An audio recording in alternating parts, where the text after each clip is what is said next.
Welcome back sa ating FB page na Free Reviewers with Leonalyn at sa ating YouTube channel na Solving Math with Leonalyn. Now, let's answer a question from one of our followers.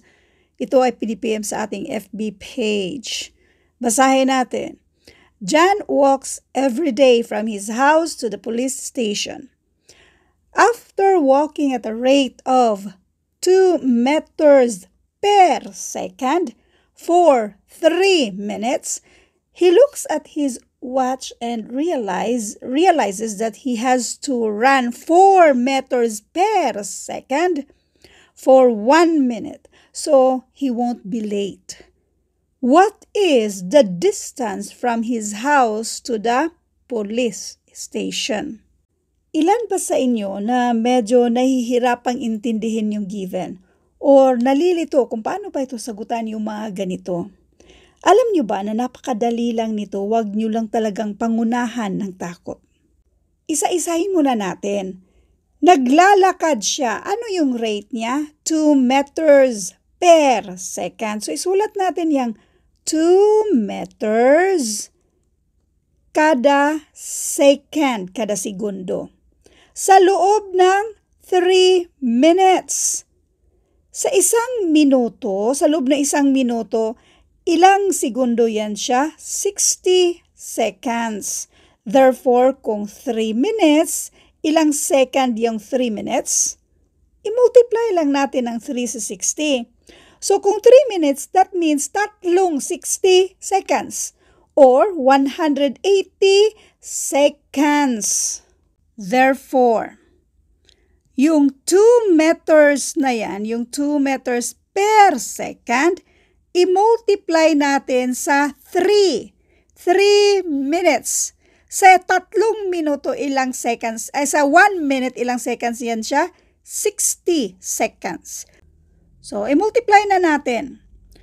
2 times 3, that is 6. 6 times 60, this is 360. So, paki-comment na lang kung nalilito kayo dito banda. Yung next, 4 meters per second for 1 minute. 4 meters per second. So, 4 meters, i-multiply natin sa ilang minuto ito? 1 minute lang. 1 lang din naman ang i-multiply natin. So, idirekta na natin. 1 minute, ilan yan siya? 60 seconds.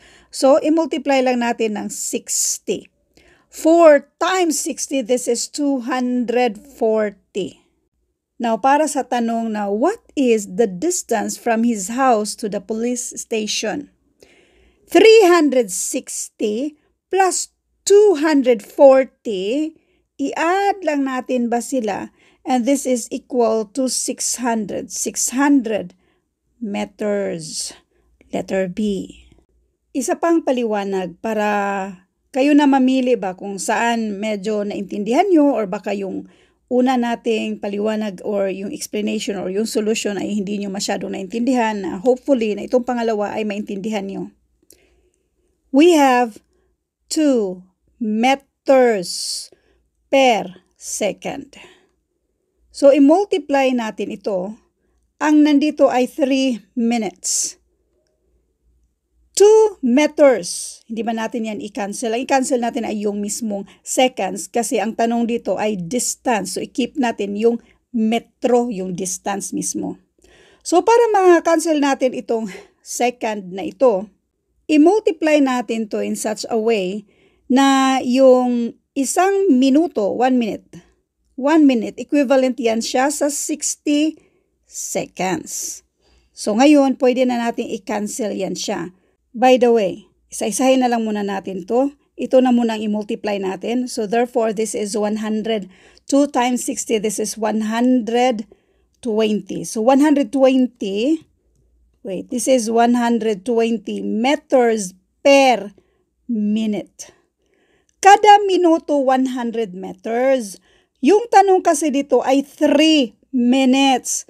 So therefore, ito yung i-multiply natin ng 3. So kung i-multiply natin ng 3 itong 120, this is 360. 360 meters. Now, dito naman sa isa, itong 4 meters per second. So, i-cancel muna natin yung second. Kasi kailangan nating tingnan lang yung distance. Kasi ang nandito kasi, minute.